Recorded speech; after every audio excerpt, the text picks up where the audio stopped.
Vem para cá. Eduardo Orivio, cofundador do Grupo Trigo, e Marcos Leta. Vamos lá, pessoal. Fundador da Fazenda do Futuro.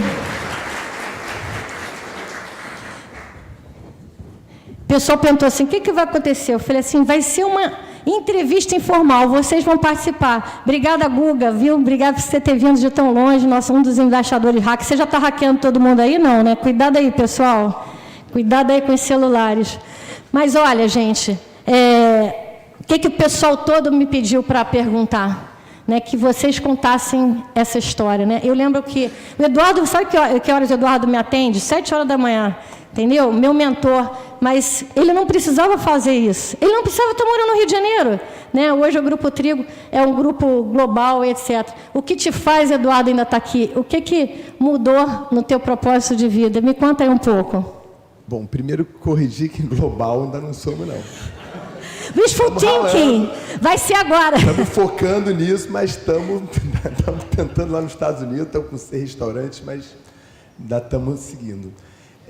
Bom, o que faz a gente ficar aqui no Rio? Foi engraçado que a gente veio caminhando do escritório dele, que é aqui perto, andando, justamente isso, por São Paulo, não é São Paulo, Rio, o que transforma o Rio. E há uns anos atrás, eu contei para ele, eu estava com o Marcel, a gente é empreendedor em Endeavor, e o Marcel Teles, por esses destinos da vida que nos ajudam, ele foi nosso mentor durante 2 anos. E uma vez ele falou assim, cara, vocês têm que vir morar em São Paulo, para mudar o negócio de vocês. Aí esse idiota aqui que vos fala, chegou e falou, não, Marcel, sabe o que acontece? É que a gente pensa grande, entendeu? A gente pensa em levar o Spoleto para o resto do mundo. Então, tá no Rio ou São Paulo, não faz muita diferença. Ele olhou para mim, vocês pensam grande. Né? A gente aqui na Ambev não pensa grande, não. Não, são vocês. Né? Não foi exatamente com essa voz, foi um tom um pouco mais alto. E ele falou, porra, até parece que você gosta mais do Rio do que eu, adoraria de manhã também estar pescando todo dia, nadando no mar, então vou ter que vir para São Paulo, não sei o quê. Aí eu abaixei a cabeça depois, que foi um pouquinho mais assim, emocionante, assim, mas eu não posso falar no microfone. E aí o Mário calado, só vendo aquela cena. E aí eu entrei no táxi, cabisbaixo, assim. Aí vou morar no Itaim, que é mais perto do aeroporto. Aí nisso, eu já decidi, vamos ter que vir morar aqui, né? Aí o Mário começa a berrar e bater no carro da frente, no banco da frente.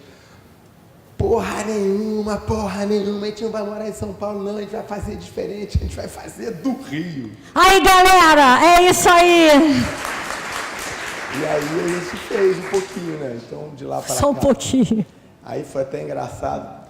Aí de lá para cá, a gente acabou... a gente chegou ano passado a ter quase 700 restaurantes abertos. A gente tinha um faturamento mais ou menos por volta de 1,2 bilhão, quando você junta aí com as redes de restaurantes, com os franqueados. E há 4 anos atrás, a gente abriu a primeira marca com o nosso propósito. Né? O nosso propósito é a democratização da boa culinária. Como é que a gente pode democratizar a boa culinária? Mas o que é democratizar a boa culinária? A gente, sem saber, quando começou o Spoleto, há 20 anos atrás, a gente entrou para a praça de alimentação com pratos de porcelana, talher de inox, e o mesmo ravioli que vendia no salão de eventos do Copacabana Palace, a gente vendia no Spoleto por 1/3 do preço. E naquele momento, a concorrência tinha um prato de plástico, um talher de plástico, uma comida quase de plástico.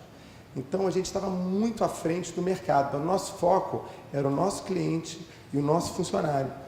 Só que a gente não sabia, ali estava começando uma grande transformação. Quando a gente foi buscar o nosso propósito, e eu convido a vocês todos, quem não tem, buscar realmente qual é o propósito de vocês, de vida, e a gente falou, bom, o que a gente estava fazendo, a gente foi olhar na praça de alimentação hoje, todo mundo, praticamente todos, tem pratos de porcelana, tem um talher de inox, e a comida melhorou muito. Então, a gente, sem saber, a gente mudou a vida de milhões e milhões de brasileiros que se alimentavam em praça de alimentação. A classe média aumentava todo dia em praça de alimentação. Então, a gente falou, bom, agora vamos comer. A Domino's só deu certo no Brasil quando a gente baixou o preço ou manteve qualidade. E o Cone era o quê? Era um japonês entrante, que já veio com uma pegada de chefe de cozinha desde o início. Então, eram as pessoas que experimentavam, 70% dos nossos clientes do Cone, era a primeira vez que tinham comido um japonês. Então, a gente deu acesso à comida japonesa. Então, a gente falou, bom, agora, isso foi há 8, 10 anos atrás, agora a gente vai fazer isso sabendo, né? E aí, o que foi bacana é que a gente pôde testar esse modelo nos Estados Unidos, porque lá ninguém conhecia a gente, então era a maneira de a gente testar o nosso propósito lá. E quando você tem um propósito, você começa a pensar estrategicamente com ele, né? E o propósito é uma coisa que também entra devagarzinho, ele não entra pelo bolso nem pela cabeça, ele tem que entrar pelo coração. Então, até a gente tomar coragem, e aí o Gourmet, né, que é o restaurante marca primeira que a gente fez com propósito, a gente começou há 4 anos aqui no Rio, num shopping que também estava um momento difícil, que era o Fashion Mall, e o nosso objetivo de venda lá era vender 450 mil. E a gente vendia 600 mil, mas não ganhava dinheiro. Perdia 3%, ganhava 3%. E aí, nesse momento, eu estava morando nos Estados Unidos, ali ajudando o projeto lá dos Estados Unidos. E aí, quando eu voltava para cá, o Jerônimo, nosso sócio, falou: Eduardo, porra, cara, estamos com fila quinta e sexta e sábado. A gente tem que, aumentar o preço. Eu falei: não, esse é nosso propósito, a gente não vai aumentar o preço. A gente não está em restaurante há muito tempo, um restaurante grande assim. A gente tem que buscar melhorar a eficiência. Aí 3 meses depois eu voltava: Eduardo, estamos com fila quarta, quinta, sexta, sábado, temos que aumentar o preço, não estamos ganhando dinheiro. Não, esse é o nosso propósito. Aí na terceira vez que eu vi, ele falou assim: olha só, meu irmão, olha só, acabou meu dinheiro, vocês têm o trigo lá, não tenho nada, acabou minha poupança, estou quebrado, a gente tem que aumentar o preço, estamos com fila de terça a domingo, pô. Eu falei: agora, com carinho, a gente entendeu. Agora a gente entendeu, mas a gente não vai aumentar o preço. Quanto você precisa por mês, a gente vai tirar da empresa, mas a gente não vai aumentar o preço. E aí o que aconteceu? A gente acabou saindo de 600 para 1 milhão e 200 por mês já no Fashion Mall. E aí, mesmo sendo ruim, você ganha dinheiro, faturando 1 milhão e 200 no Fashion Mall. E aí é muito doido que você vê como o propósito mexe a gente. Então, eu conversei com algumas pessoas aqui antes de entrar e eu vi um pouco de, vamos dizer assim, de pessimismo, né? Eu estou muito otimista. Eu acredito muito no Rio de Janeiro. Eu tenho conversado com muitos empreendedores incríveis. Um dos mais incríveis que eu conheço está aqui do meu lado, vai falar daqui a pouquinho para vocês. E é impressionante como eu estou otimismo, e não só pelo meio empresarial, pelo meio de empreendedores. Essa semana eu tive com 20 pessoas, empreendedores do Scale Up da Endeavor, que estou botando para fazer aqui, incríveis, todos digitais, cada um no meio, assim, todo mundo incrível, mas também por causa da política. Né? A gente tem alguns exemplos de pessoas incríveis, muito bem formadas, que são verdadeiros heróis para mim, que estão indo para a política, como aqui temos pessoas que trabalham com o Chicão, tem o Renan também, são pessoas incríveis que estão ajudando o nosso Estado. Em vez de estar querendo empreender, trabalhar em multinacional, em mercado financeiro, estão lá trabalhando para melhorar as nossas vidas. Então, palma para essa turma aí, ó. Paulo Ganimi, Chicão, 2 grandes heróis aqui que a gente tem no Rio de Janeiro. Obrigada, obrigada. É isso aí, né? E você não para, né? Quer dizer que o negócio agora já está com... Eu adivinhei essa, né? Que você já estava com 6 lá fora. Mas é isso, dá orgulho de ver e não precisou sair do Rio, né, para isso acontecer. E aí você me apresenta o Marcos Letter, fala Fazenda do Futuro. Gente, na Casa do Futuro, a Fazenda do Futuro. Como é que você começou essa história? Ele começou com o suco do bem e continuou fazendo bem. Diz aí, Marcos, como é que começou essa história? Bom dia. Então, acho que também respondendo um pouco sobre o Rio, né, eu tenho a minha visão um pouco mais simplista, né, eu tenho um amor incondicional pelo Rio. Primeiro porque eu acordo cedo para pedalar, então nas outras cidades você não tem muito isso, mas muito porque tanto em todas as empresas, né, todas as marcas que tanto eu quanto meu sócio a gente criou, né, começando pelo Suco do Bem e agora com a Fazenda Futuro, todas as ideias vieram do Rio de Janeiro. Então, o Suco do Bem, ele começou... enfim, eu trabalhava no mercado financeiro, saía à tarde, ia para uma casa de suco ali, todo mundo conhece, o Bebê Lanches no Leblon. E foi ali que começou toda a história de Suco do Bem. Porque, para mim, não fazia sentido a gente estar consumindo o mesmo xarope com água e açúcar de 100 anos atrás, se a gente podia oferecer toda aquela experiência de uma casa de suco dentro de uma caixinha super bacana, com design, colorida, para simplificar a vida das pessoas. E não era só um suco, né? A ideia era como a gente conseguiria colocar toda a experiência daquela casa de suco, né? Do atendente que brinca com você, que às vezes é seu médico, que que fala o que você tem que tomar se você está gripado, qual suco que você tem que tomar, como a gente conseguiria botar aquela experiência dentro de uma caixinha de suco, né? E obviamente, eu brinco muito, né, que se provavelmente eu estivesse em São Paulo, as caixinhas elas seriam pretas e cinzas, né? Elas não seriam coloridas como nada são. Contra os paulistas. Não, né? nada contra os paulistas, mas seria um outro... Teria uma outra experiência e uma outra inspiração, né?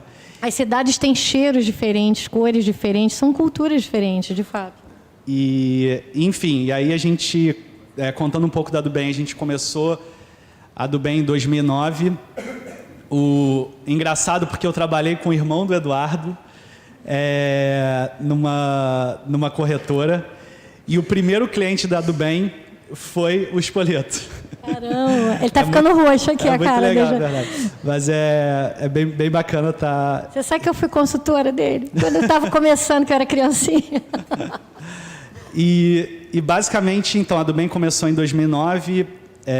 De 2009 a 2012 foi um terror. Ninguém entendia o que era suco integral. Perdia dinheiro pra caramba, as pessoas não entendiam. Os gigantes vinham lá e falavam que queriam tirar, porque queriam tirar a gente de alguns restaurantes porque já tinha contrato. Enfim, e aí a partir de 2013, esse mercado de saudabilidade começou a crescer no Brasil. A gente era a única empresa que já estava, né, há praticamente 3 anos trabalhando, 4 anos trabalhando com isso, então a gente já estava muito mais preparado do que qualquer outra empresa e também as multinacionais. E foi aí que a gente montou o nosso plano comercial de entrada no mercado e chegamos, né, saímos de 20 pontos de venda, que a gente estava no Espoleto, para 45 mil pontos de venda no Brasil, em 22 estados. Em quanto tempo isso? Foi mais ou menos em 5, 6 anos. 5 anos. E toda a ideia era essa, era como a gente conseguir, como é que a gente, e aí o Eduardo falando de propósito, né? Nosso propósito era realmente simplificar a vida das pessoas, oferecendo bebidas totalmente naturais e saudáveis. E com toda essa experiência que veio lá da Casa de Suco, lá no início, então o propósito naquele momento era simplificar a minha vida, porque eu não queria ir para a Casa de Suco, né, sair tarde do trabalho, queria chegar em casa e ter um suco, e a gente levou essa experiência para o Brasil inteiro. E em 2016, a gente vendeu a operação da Sucos do Bem para a Ambev, foi em abril de 2016. Então você já ficou milionário, é isso, né? Não, e basicamente, no finalzinho de 2016, eu e meu sócio, Alfredo, a gente começou a falar, bom, cara, o que a gente pode fazer de novo, né? O que a gente pode fazer ainda maior? E aí eu me lembro que, óbvio, tiveram várias conversas, a gente já estava olhando o mercado plant-based, mas tem um momento que eu lembro muito bem que um dia ele chegou para mim e falou assim, porra, Marquinhos, bota aí no Google quais são as 10 maiores empresas do Brasil. E aí eu escrevi 10 maiores empresas do Brasil. Se vocês colocarem, vai sair a mesma coisa que eu vi. E aí dessas 10 empresas, 2 eram frigoríficos. Aí a gente olhou e falou, bom, acho que dá pra gente brincar, dá pra gente fazer algo maior e brincar nesse setor. E foi daí que começou a história da Fazenda Futuro. Então, a gente foi para os Estados Unidos, visitou todas essas empresas que estão inovando lá também, como a Beyond Meat, Just e diversas outras. Conversamos com alguns fundos de investimento. A galera, sinceramente, achou que a gente era meio índio, carioca, veio aqui, enfim, vendeu a empresa de suco, o que esse cara está fazendo aqui? E, enfim, a gente voltou e falou, cara, quer saber, dane-se a galera de lá, a gente tem 10 anos de experiência de desenvolvimento de produtos, de bebida, 10 anos de experiência de desenvolvimento de aromatização natural, com ingredientes naturais. Vamos, né, pegar toda essa experiência que a gente tem, obviamente trazendo certas tecnologias, juntando um time bacana, brasileiro, e vamos desenvolver a nossa própria tecnologia aqui no Brasil. E aí nasceu a Fazenda Futuro, que é a primeira food tech brasileira que cria carne de planta com textura e gosto de carne. Então, esse é um pouquinho da Fazenda Futura. Vocês ouviram isso? A primeira food tech brasileira, gente. Bate palma aí, pô. Não é só no Vale do Silício que tem essas coisas, não, é aqui. Entendeu? Quer dizer que a gente vai poder comer hambúrguer, mas de planta. Então, hoje a gente lançou a Fazenda Futuro em maio. Então, a empresa é super nova, ela tem praticamente 4 meses. A gente já está em mais ou menos 3 mil pontos de venda. No Rio de Janeiro já está no Pão de Açúcar, Zona Sul, Hortifruti, e aí em vários restaurantes, Delírio, TT Burger.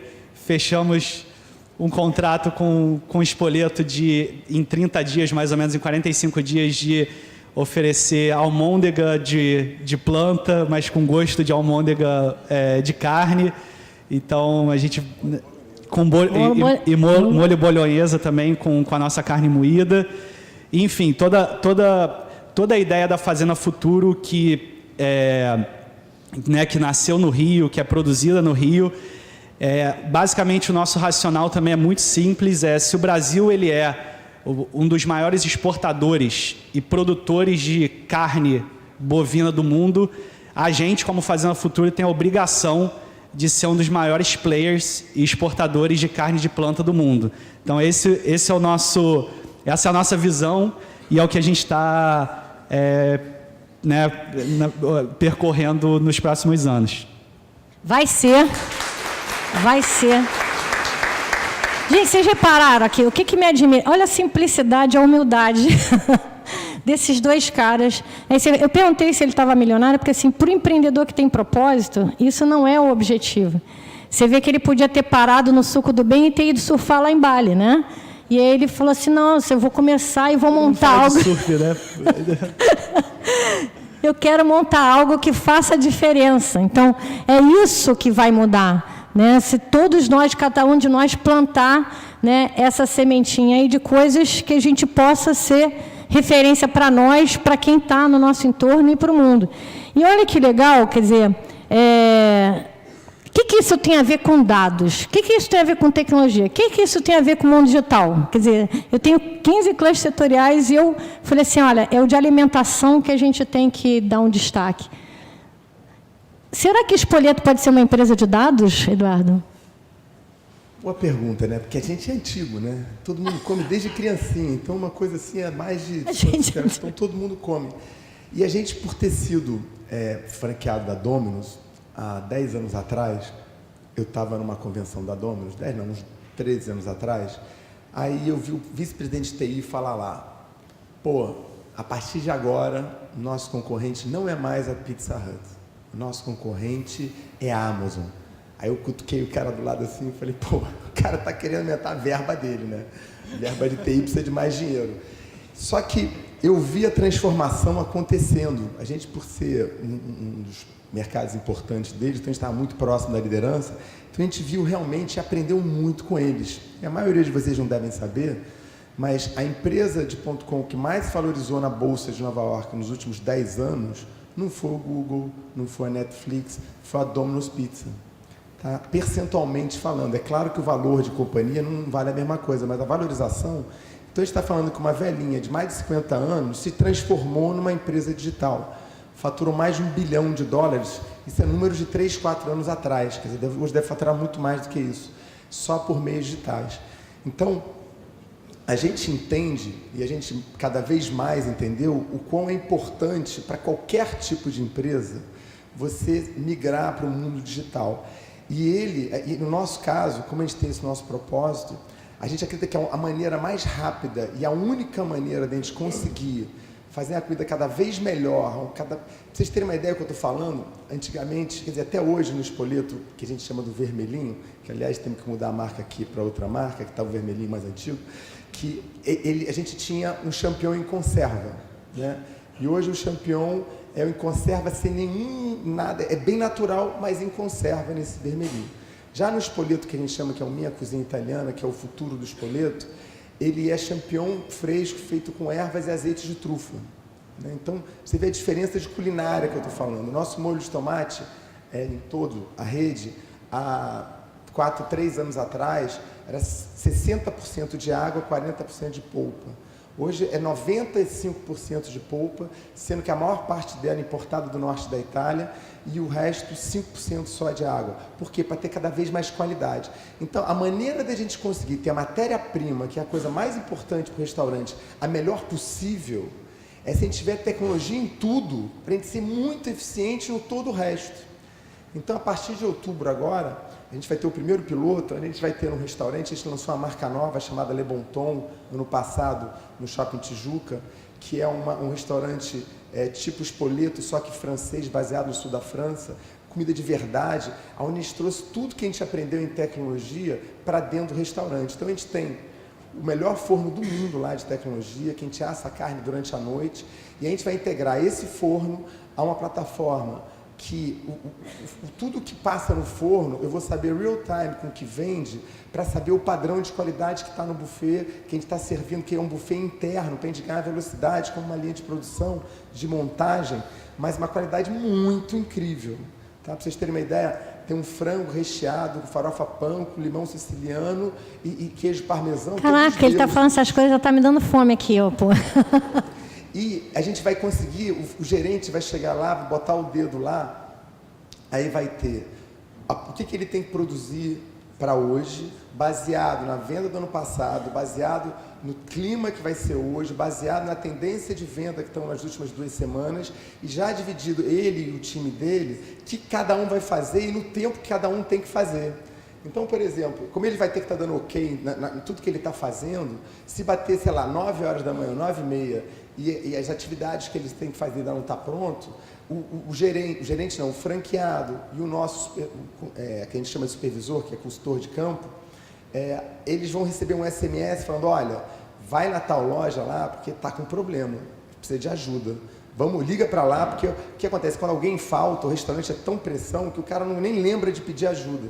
Então, vai lá ajudar. Então, isso eu só estou falando da parte interna. E na parte externa, para o cliente, a gente já está testando os totens, a gente já está testando o aplicativo, já tem que você já pode fazer os pagamentos na fila, e a gente está testando agora em setembro um restaurante em São Paulo, no Spoleto, que não vai ter mais a pista fria lá na frente, dos ingredientes você escolhe, vai ser dentro, não vai ter mais caixa, é tudo digital, onde você vai poder, ao invés de você poder atender 80 clientes por hora, a gente acredita que vai atender 150 clientes por hora.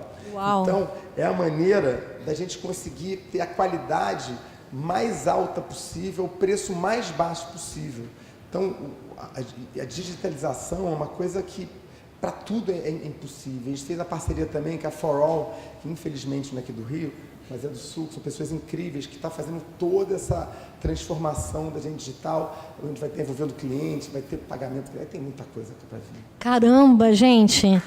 Então é isso. Esse mundo é digital mesmo, né? Sabe de uma coisa? Chega de eu ficar perguntando, alguém quer perguntar alguma coisa aqui para esses 2 líderes empreendedores? Sem vergonha, pessoal. Quer perguntar? Então vamos lá. Cadê? Não tem microfone, vai esse mesmo. Obrigado, Dália. Por curiosidade, essa carne feita de planta, como é que é a concentração de proteína? Essa pergunta é legal. Primeiro, assim, como é que qual foi o mindset da Fazenda Futuro desde o início, né? Primeiro é como a gente conseguiria hackear de fato e ressignificar um frigorífico. Então, se você vai hoje, né, se você vai hoje na unidade, né, na unidade Fabril, ela é um frigorífico, são máquinas de frigoríficos que a gente literalmente hackeou, porque para a máquina, como aquilo é carne, ela entende que aquilo, né, a máquina entende que aquilo é carne. Então, é quase, o que jorra não é sangue de boi, é sangue de beterraba. E, basicamente, como é que a gente... Quando a gente começou a desenvolver o primeiro produto, né, que é um hambúrguer, primeiro passo foi entender como é que se forma um hambúrguer, né? Então, você tem toda a cadeia dele proteica e os aminoácidos. E foi daí que a gente, né, você começa, através de vegetais, encontrar as proteínas certas para você chegar nesse aporte proteico. Então, hoje, o nosso hambúrguer ele tem 17 gramas de proteína. Você tem toda a cadeia lipídica, né, que são as gorduras, que a gente usa gordura vegetal. E você tem a reação, né, que as pessoas chamam de Maillard, que é quando você bota uma carne, né, numa chapa quente, aquela cor vermelha vai ficando mais marrom, né, vai caramelizando. Então a gente pegou essas 3 etapas, vamos dizer assim, de uma construção de um hambúrguer e foi recriando ele através de vegetais. Então hoje, se você comer o Futuro, você tem 17 gramas de proteína. E aí é um blend de 3 vegetais. Muito bom. Quem aqui já comeu o hambúrguer do Futuro? Levanta a mão. Eita! Vamos sair daqui todo mundo igual. Hambúrguer do Futuro, Espoleto, Gourmet, Le Bon Ton, todo mundo aqui.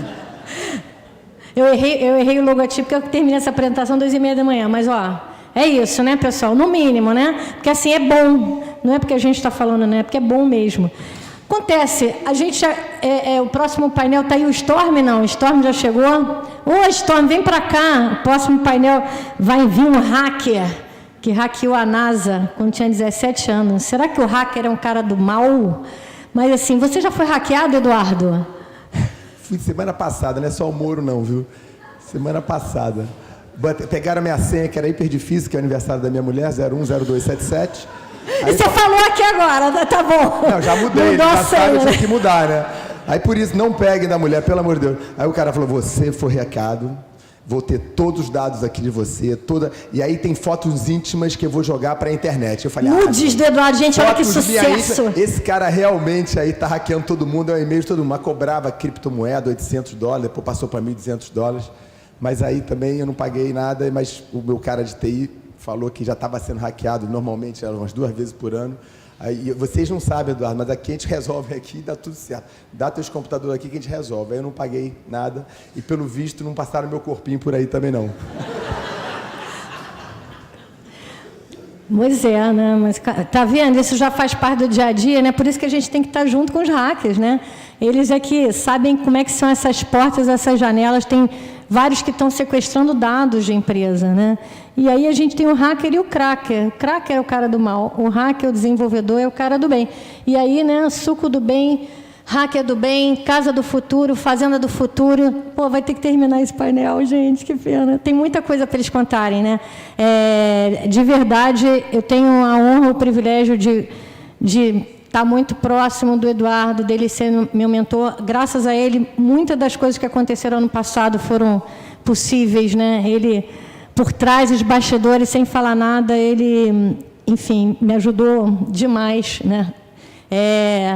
E a gente vê que é possível, né? O hambúrguer do futuro é possível, né? E esse mundo do Rio de Janeiro que a gente sonha é possível, tá? Obrigada por vocês terem vindo. Obrigada por vocês serem rio-maníacos.